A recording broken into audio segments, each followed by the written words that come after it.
Every Halloween the lights come, and take more than candy. The sun was sinking behind the Appalachian ridges, casting long orange shadows over Eldergrove, a town so small it seemed to shrink under the weight of its own silence. Autumn wind carried the scent of rotting leaves and a faint tang of smoke from backyard bonfires. The air tasted of nostalgia and something else, something metallic, sharp, and unfamiliar. Agents Elva Sims and Aiden Ward had driven 3 hours along a twisting back road to reach it. Their car's tires crunched on the frost-hardened earth, the only sound breaking the stillness until the town came into view. Jack-o'-lanterns flickered in nearly every yard, their carved grins more anxious than playful. The lights blinked in the early dusk like watchful eyes, each one an unspoken warning. "Do you feel that?" Aiden muttered, gripping the edge of the dashboard. His voice was low, threaded with unease. Elva glanced at him, noticing the tight line of his jaw, the tension in his shoulders. "Yeah," she said, adjusting the collar of her coat. "It's quiet but not peaceful. The kind of quiet that makes your stomach turn." They parked in front of the police station, a squat brick building flanked by weathered wooden houses. The sign above the door read Eldergrove Police, but it seemed more decorative than functional. Inside, the sheriff, an older man with gray hair and a permanent scowl, greeted them with thinly veiled suspicion. "You're the ones looking into the disappearances," he said, voice rough like gravel. "Well, you picked a fine time to come. Halloween's coming. Things get strange." Elva showed her badge without hesitation. "We're federal agents. Elva Sims, Aiden Ward. We're here to investigate the missing teenagers."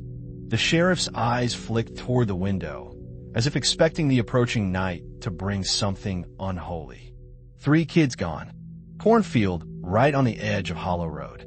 No tracks, no struggle. Nothing but scorch marks and the pumpkin lights. "The lights?" Aiden asked. The sheriff shook his head. "Don't ask questions. Just don't let them catch you looking." Elva raised an eyebrow. "Catch us looking at what?" The sheriff leaned back, his face tight. "You'll see tonight. Halloween comes with visitors in Eldergrove. Visitors that don't knock." Outside the wind stirred, lifting the leaves in small whirlwinds. The faint hum of something almost musical rose and fell with the gusts. Neither agent spoke, but both felt the same prickle along their spines. Something was watching, something ancient and deliberate. They decided to begin their investigation at the pumpkin field where the teenagers had disappeared. Hollow Road cut a narrow path through acres of ripening orange pumpkins, each one tethered to a stalk that swayed in the chill. The field was eerily quiet, the earth blackened in places as though scorched by some invisible flame. Elva crouched beside a flattened stalk. She knelt on the frozen dirt, brushing her gloved fingers over a strange metallic residue. "This isn't from any farm equipment," she murmured. The dust shimmered faintly, almost like iron filings in the fading sunlight. Aiden examined the ground around it. "Radiation readings are off the charts," he muttered, holding a portable scanner. "Not natural, not even terrestrial." Elva's eyes met his. She had learned long ago not to show surprise at anything in their line of work, but the fact that this field, in a small town no one ever heard of, was glowing with an unnatural energy made her stomach clench. They walked the rows of pumpkins, noting scorch marks and depressions in the soil where footprints should have been. The missing teenagers had vanished without a trace, except for these small, subtle signs that screamed of something far beyond normal explanation. A soft whistle of air brushed past them. Elva turned sharply, scanning the sky. A faint orange glow hovered above the far end of the field. The light pulsed, rising and falling with an almost rhythmic cadence. It wasn't a lantern. It wasn't an aircraft. It hovered, drifting as if alive, and then it vanished behind the corn stalks as suddenly as it had appeared. Aiden's breath caught. "Did you see that?" Elva nodded, swallowing hard. "It's here, and it's waiting." They returned to the town, weaving past houses with jack-o'-lanterns that seemed to glare with an unnatural intelligence. Every flickering flame felt deliberate, as though the town itself had been preparing for something for decades. In the dim light of the local diner, they reviewed case files. 3 teenagers had disappeared in the last 2 years, each on Halloween night. Witnesses claimed to see lights. Animals were found mutilated, their remains precise and unexplainable. No one had seen a person take them. No one had heard an engine, a vehicle, or any human sound. Elva traced her finger over the notes. And every year, the pumpkins are lit. Every year, the lights return. There's a connection, Aiden. Some kind of warning or containment. Aiden frowned. You mean like a trap? Or a beacon? She shook her head. I don't know yet. But something tells me the town isn't the victim here. They're the participants. The wind outside picked up again, carrying whispers of leaves brushing over one another. Somewhere in the distance, a faint hum began, low and vibrating, almost musical, but entirely alien. Elva felt it in her chest, resonating with something deep inside her. She looked at Aiden. Tonight we find out what's really behind the harvest lights. And if we're lucky, we'll survive to see the morning. The sky darkened, streaked with the first stars of night. The jack-o'-lanterns along the streets flickered, shadows dancing across windows. In the far corner of the town, beyond the last house and the edge of the field, a pale orange glow began to rise, pulsing rhythmically. Eldergrove was awake now, and it was watching. The wind had grown colder by the next morning, slicing through the tattered edges of Elva Sim's coat as she and Aiden Ward made their way toward the cornfields. The stalks, still heavy with late-season corn, shivered in the early frost. Shadows from the pumpkins of the nearby fields stretched like thin fingers across the dirt, almost grasping at their boots as they walked. The scene of the disappearances was unsettling in its stillness. Flattened stalks formed unnatural patterns across the earth, some curved in precise arcs, others intersecting at perfect angles. In certain spots, the soil was charred, black as coal, yet no burn marks extended beyond a few feet. The agents knelt to examine them, gloves brushing over the cold dirt. Radiation levels are spiking again, Aiden muttered, holding the scanner above one of the scorched patches. His brows furrowed as a steady stream of beeps sounded from the device. Whatever did this, it's not of this planet, not even remotely. Elva studied the ground. Tiny metallic fragments sparkled faintly in the sunlight, almost like crushed copper or iron filings. She brushed her fingers over them and immediately pulled back. A subtle vibration ran through her fingertips, faint but distinct, as if the particles themselves were alive. It's almost humming, she whispered. A sudden rustle from the edge of the field drew their attention. A figure emerged, stumbling through the corn rows. A farmhand, mid-40s, disheveled and wide-eyed, froze when he saw them. They're back, he said, voice trembling. The lights. Last night, I saw them hovering over the field. Orange, moving like fire, but silent. They take, and you can't fight them. Elva gestured for him to calm down. We're here to investigate. Tell us exactly what you saw. The man swallowed hard, eyes darting toward the far end of the field. I was checking the livestock. Just cows, you know. Then they came, lights in the sky, just floating, hovering. Then the hum started, low at first, like 1,000 bees in one hive, but louder, deeper. And then they picked them up. The kids. I swear, one moment they were there, the next, gone. Aiden frowned, jotting notes. Did you see a ship? Any structure? The man shook his head violently. No ships. It wasn't solid, like the sky itself bent, and reached down for them. And the ground burned where they took them from. I tried to run. I couldn't. I swear I tried. Elva exchanged a glance with Aiden. He was pale, hand tightening around the scanner. This isn't folklore, he muttered. This is something real, something predatory. They continued through the field, carefully stepping between stalks. In the distance, a faint orange glow shimmered over the horizon, pulsating slowly. It wasn't sunlight, it was something else. something that made the hairs on the back of Elva's neck rise. "Do you see that?" she asked quietly. Aiden's jaw tightened. "I see it." The light floated low, just above the tips of the corn, drifting lazily across the field. Its glow was unnatural, almost liquid in quality, and it seemed to bend the shadows of the cornstalks in impossible angles. A low hum began to permeate the air, vibrating through the soles of their boots. Elva knelt to examine a new scorch mark, forming a small spiral. She reached out to touch it. The moment her fingers grazed the dirt, a shock wave of energy pulsed through her hand. Her vision blurred. She blinked, and for a heartbeat, she saw the field differently, twisting, infinite, and lit from above by a sphere of molten orange light. She gasped and pulled back. "What the hell was that?" Aiden asked, alarm in his voice. "I don't know," she admitted, rubbing her hand. "Some kind of psychic imprint? Or a warning? I've never felt anything like it." The farmhand suddenly screamed, pointing toward the far edge of the field. The orange glow had shifted, brighter now, closer. It hovered above a patch of flattened cornstalks, circling slowly.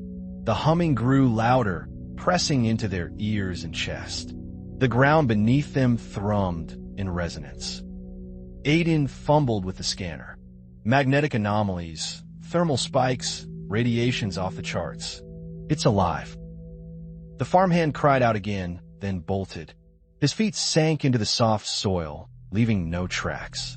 Elva and Aiden stared after him, knowing instinctively that he had already been marked in some way. "What the town didn't tell us," Elva said, voice low, "is that these lights aren't just random. They're selective. They take only certain people." Aiden turned his gaze to the glowing figure in the distance, and were standing right in the middle of the harvest. The hum intensified, a throbbing, melodic vibration that seemed to communicate without words. Shadows warped across the corn, and for a fleeting moment, Elva swore she saw the shape of a human being lifted and twisted into the glow. Then it vanished. "We need to get back," she said urgently. "We can't stay here until nightfall." As they retraced their steps toward the edge of the field, the glow receded slightly, but the humming remained. The air was heavy with anticipation, every leaf and stalk vibrating with some unseen energy. Back in town, the agents reviewed what they'd seen. The evidence was clear. The lights were not natural, not terrestrial. The field bore signs of energy manipulation, and the metallic dust was alien in composition. Elva's voice was tense. "This isn't just about missing kids anymore. This is something older, something the town has been hiding for generations." Aiden rubbed his temples, staring out the diner window at the darkening sky. "We're going to need more than flashlights and scanners to survive tonight." Outside, the wind carried a faint metallic scent. Somewhere, far above, the faint orange lights pulsed again, patient, deliberate, and waiting for the harvest to begin. Morning mist clung low over Eldergrove as agents Elva Sims and Aiden Ward made their way toward the northern woods. The sheriff had refused to accompany them, but gave one cryptic remark before slamming his office door. "If you value your life, don't follow the old fence line." That's their ground. Naturally, that was exactly where they headed. The air beneath the forest canopy felt wrong. Too still, too hollow, as though sound itself was being swallowed by the trees. Leaves didn't crunch underfoot. They sighed, as though exhaling ancient secrets. Elva brushed her fingers against the lichen-covered fence posts. Hand-carved symbols ran along the wood. Looped spirals and intersecting lines burned into the grain. "Wards? Warnings?" Aiden murmured. "Or invitations," Elva replied quietly. They followed the path until the forest abruptly opened into a clearing. And there at the center they stood. Rows of wooden effigies, each sculpted crudely from tree limbs and bound with twine, faced a moss-covered stone at the clearing center. Each effigy wore a decaying pumpkin for a head, some carved with jagged faces, others featureless and rotting. The pumpkins were not festive. They were funerary. Elva approached one, brushing aside hanging vines. Her breath caught in her throat. Names were carved into the wood, dozens of names. Some faded, some fresh. Others so new, the sap still oozed from the cuts. She ran her gloved hand down the letters. Charlotte Reed, Jacob Miller, Tyler Doss, her voice caught. These are the missing teens. Aiden moved to another effigy, kneeling. These ones. These have dates under the names. 1932, 1957, 1989. This goes back generations. Elva placed a hand on the central stone. Deep grooves formed a sigil, like a spiral intersected by lines, identical to the burn marks in the field. The town knew, she whispered. They've always known. The sound of footsteps behind them broke the silence. An elderly man stood at the forest edge, weathered hat in hand, shoulders trembling. His face was creased like old paper, his eyes full of years he couldn't forget. You shouldn't be here, he said, voice soft. Broken. Elva didn't step back. You know what happened to those kids? I know what's always happened. He knelt shakily near one of the effigies, his fingers hovering over a name. Every harvest moon before Halloween, the lights return. They come from the sky, or under it. My grandfather said they didn't fall here. They were buried long before our town existed. Aiden exchanged a glance with Elva. The lights, the mutilations, the missing townsfolk. You've been making sacrifices. The old man's voice cracked. No, not sacrifices. Deals. Agreements. You don't fight the harvest lights. You negotiate, or they take everyone. Who made the deal? Elva asked. My great-grandfather. October 1869. The first harvest. Crops died. Livestock flayed open in the fields. Their blood gone. People vanished. He swallowed. The lights don't just take, they test, they mark bloodlines. Every few decades, they come to collect what belongs to them. And the pumpkins? Aiden asked. Lanterns keep the shadows back. Light is the only thing they heed. Carve faces to confuse them. Old traditions, half remembered from those who survived the first night. He looked at Elva, voice trembling. Don't let them go out on Halloween. It's the only way to keep them from taking more. Elva crouched, her voice steady. Why put the names on the effigies? So they don't take the whole town, he said, tears forming. The names are offerings, warnings. Sometimes the lights take only those whose names are carved. Sometimes, his voice trailed into silence. Sometimes they take more. A deep hum trembled through the ground. Leaves trembled on the forest floor. The old man's head snapped toward the sky. They're early, he whispered. You need to get out now. Elva stood. What do they want? The old man's answer came softly. They want what they left behind. Before they could press him further, branches cracked in the distance and a low orange glow shimmered through the trees. The hum deepened, vibrating through their bones. Elva grabbed Aiden's arm. We're leaving. Now. They ran back toward the car, breath ragged, hearts pounding. The glow behind them pulsed brighter. Above the treetops, something moved, silent, fluid, like molten metal taking shape. Not solid, not entirely real. Aiden glanced back. For a split second, he saw it. A vertical slit of light in the air, like a tear in reality, opening and closing between the trees. By the time they returned to town, the sun had dipped low. Jack-o'-lanterns were being lit one by one. No laughter, no children in costumes, only trembling hands and solemn faces. Inside the dimly lit motel room, Elva spread photos of the effigies across the table. These aren't memorials, she whispered. They're records. Contracts. Aiden sank onto the edge of the bed, rubbing the back of his neck. Why would they need names? To know who belongs to them. She hesitated. Or who doesn't? Aiden froze. Elva looked at him. You okay? Yeah, he said, though his voice was distant. Just headache. He pressed a hand to his temple. For an instant, his vision blurred. White lights, metal ceilings, cold air. A sound like a distant heartbeat. Elva, she turned. Do you ever feel like Aiden's struggle for words? Like you've forgotten something? Something important? Elva studied him carefully, all the time. Outside, the wind passed through the rows of pumpkins, and somewhere far in the forest, a hum answered. Tonight would be worse, and tomorrow worse still. Cold rain spattered the windows of Eldergrove's tiny public archive building as Agent Elva Sims sifted through a stack of restricted government reports. The clerk had hesitated before handing them over, eyes nervous, fingers trembling, but the sheriff's badge and federal credentials made refusal impossible.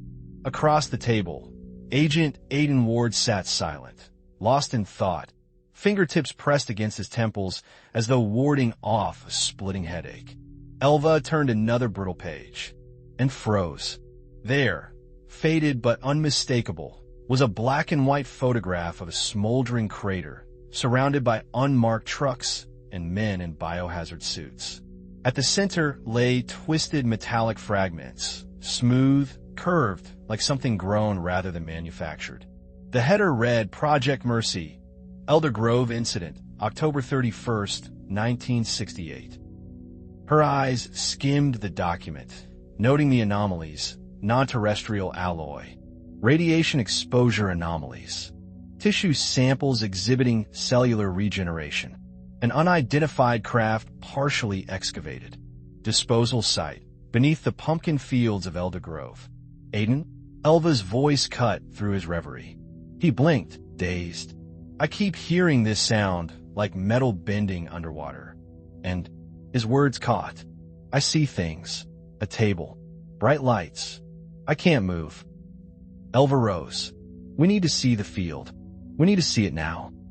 They moved through the rain-soaked pumpkin fields, stalks curling like skeletal fingers around their boots. Hidden beneath tangled vines, rusted metal gleamed. A hatch, sealed decades ago, led down into the earth. A cold hiss escaped as they pried it open. Inside, the air smelled of wet stone and something metallic. Flashlights illuminated crumbling concrete and scattered equipment. Stretchers, radiation suits, cracked monitors. A slab lay in the center. Not a table, not a machine, smooth and curved like bone turned to steel.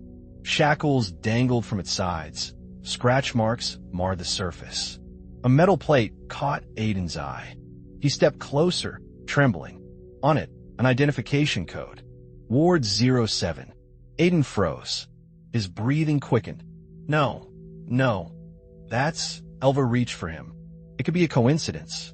He shook his head, panic rising. For a heartbeat, he was gone from the world. White light, a ceiling that rippled like liquid metal. Cold, insect-thin limbs tipped with light. Voices, not spoken, transmitted directly into his mind. We return what is ours. He collapsed at his knees, gripping the edge of the slab. Later, back in the clinic, Dr. Maeve Halpern studied his scans, face pale. These aren't normal readings, she said. Neural structures, metallic filaments running through tissue integrated. And your DNA, 1% doesn't match anything terrestrial. It's not mutation. It's inserted. Aiden stared at his hands. How? How could I not know? You were likely taken before, Halpern whispered, as a child, and returned. Memories surged unbidden. A cornfield. Dawn. A boy shivering in frost. His mother crying. He'd always thought it was a story. Outside, the wind rattled windows. Lightning split the sky over the pumpkin fields, illuminating carved faces in brief flashes. Elva spread documents across the motel bed, heart pounding. We don't run. We expose this. We end it. Aiden met her gaze, uncertainty clouding his eyes. For the first time, he wasn't sure if he wanted them to stop it. Far above, in the darkened sky, something pulsed. Orange, silent, deliberate. The harvest lights were coming. By sundown, Eldergrove no longer felt like a town. It felt like a body holding its breath. Every doorstep flickered with lit jack-o'-lanterns, their carved faces trembling in the wind. No children trick-or-treated. No laughter drifted along the streets. Doors stayed locked. Curtains drawn. The only people outside were the ones who understood something was coming. and knew it could not be stopped. Elva Sims loaded her pistol in the motel room. The power had already flickered 3 separate times, each longer than the last. Aiden sat on the edge of the bed, elbows on his knees, staring at the floor. The shadows cast by the single lamp seemed to cling to him. "You with me?" Elva asked. Aiden looked up. His eyes seemed darker than usual. "Yeah," he said after a long pause. "I'm here." But his voice sounded like it came from somewhere far away. A sudden gust of wind rattled the glass. The lights flickered, once, twice, and then held. They left the motel and followed the narrow road out to the fields. Squash vines scraped against their boots as they crossed toward the old silo and the far edge of town where forest met farmland. There were figures there, dozens of them, townsfolk standing silently among the pumpkins, coats pulled tight, faces pale in the moonlight. Sheriff Dalton stood at the front. His hat was gone. He looked older than he had that morning, tired in a way that went past sleep. "You shouldn't be here," he said when he saw them, voice thin. "It's too late now. You need to leave." "We're not leaving," Elva said. Dalton's jaw clenched. "It's not about what you want. It's about what they've come to collect." Before she could answer, the air changed. Not the temperature, not the wind. The sound. A vibration, low, bone deep, rising from the earth itself. The pumpkins rattled in their places. Dogs across town began to howl. Every lantern flame danced wildly, as though trying to leap free from the candles inside them. Then lights, not from the houses, not from the sky in any way airplanes or satellites would move. They drifted over the horizon like embers on invisible strings, soft orange and silent. They pulsed in rhythm with the hum, a heartbeat too slow to be human. Elva felt her stomach twist. The townsfolk said nothing. One by one, the jack-o'-lanterns began to go out. Some blew out in the wind. Others simply died, candles snuffed by unseen hands. And with each one that darkened, the lights in the sky grew brighter. Elva drew her gun. "If they're coming for those kids, we stop them now." Dalton stepped between her and the field. "No, you don't understand. We keep the lanterns lit so they only take a few." His eyes glistened. "If they go out, they take as many as they want." A choking sound came from the far side of the field. 3 shapes hovered in beams of pale gold light, suspended above the ground like marionettes with invisible strings. Bodies. Young, limbs slack, clothes torn. The missing teenagers. Elva's breath caught. Aiden took a step forward, but not toward them, toward the lights. "Aiden," Elva grabbed his arm. He didn't answer. His eyes reflected the sky, glowing faintly. The same pulsing light as the beams. "They're calling me," he whispered. The sheriff looked away. "He's one of them. You don't understand Agent Sims. He was marked long ago. This town, we only survived because we gave them names. Names in the pumpkins, names on the effigies. We don't fight them." "I don't care," Elva snapped. "We are not handing him over." Aiden turned toward her, expression twisting between pain and serenity. "Maybe I was never supposed to stay. Maybe I was just left behind." A shape descended. Not a craft, not exactly. More like a tear in the air itself, unfolding. A slit of orange light widening, bending reality around it. Within it, forms moved. Tall, thin, distorted like reflections in rippling water. Not walking, sliding, drifting. Something inside the light reached outward. The townsfolk stepped back. In a single motion, many fell to their knees. Elva raised her gun, hands shaking, heart slamming against her ribs. "Aiden, stay with me." He closed his eyes and stepped forward. The beam swallowed him. "Elva," a teenager's voice, weak, hoarse, echoed from within another beam. One of the missing boys was awake now, reaching toward her, mouth open in silent terror. Elva lunged, but hands restrained her. The sheriff and 2 townsmen. Their grips were iron. "Let me go. If you break the exchange," Dalton said, voice cracking, "they'll take more. They'll take everyone." Light flared. Wind howled, circling the field in a spiral. The beams intensified, and in a blinding pulse, Aiden was gone. The teenagers collapsed to the earth, unconscious but breathing. The slit in the air sealed shut with a final, soundless flicker. Then silence. The lanterns that remained flickered back to life as though nothing had happened. The hum in the ground faded. Elva tore herself free and ran to where the beam had stood. There was nothing left. Only scorched earth in the shape of spiral, burned deep into the soil. Behind her, townsfolk were already lifting the teenagers gently, carrying them away like precious cargo. No one cheered. No one spoke. Elva stood alone in the field, chest heaving, tears burning behind her eyes. Above, the clouds drifted slowly, hiding whatever watched from beyond them. Somewhere far off, a baby cried. Somewhere closer, a jack-o'-lantern guttered and died. And beneath the soil of Eldergrove, the earth still hummed with something that was not truly gone, only waiting for next year's harvest. Morning came gray and hollow over Eldergrove. Mist crawled along the empty streets, blurring the edges of houses and fences. The jack-o'-lanterns that survived the night still flickered weakly, their candlelight pale in the dawn. Those that didn't were left as blackened husks, soggy, collapsed, half-melted like faces after a scream. Elva Sims hadn't slept. She stood at the edge of the pumpkin field, coat damp with dew, eyes fixed on the spiraled burn marks scorched deep into the soil. Aiden Ward's last footprint in this world. Behind her, the town moved quietly, delicately, like mourners who feared waking the dead. The rescued teenagers lay sedated in the clinic. Their pulses were steady. Their skin bore no wounds. But their eyes, when they fluttered open, held galaxies of fear. Elva approached Sheriff Dalton outside the clinic. "Where did they take him?" she asked. The sheriff didn't meet her eyes.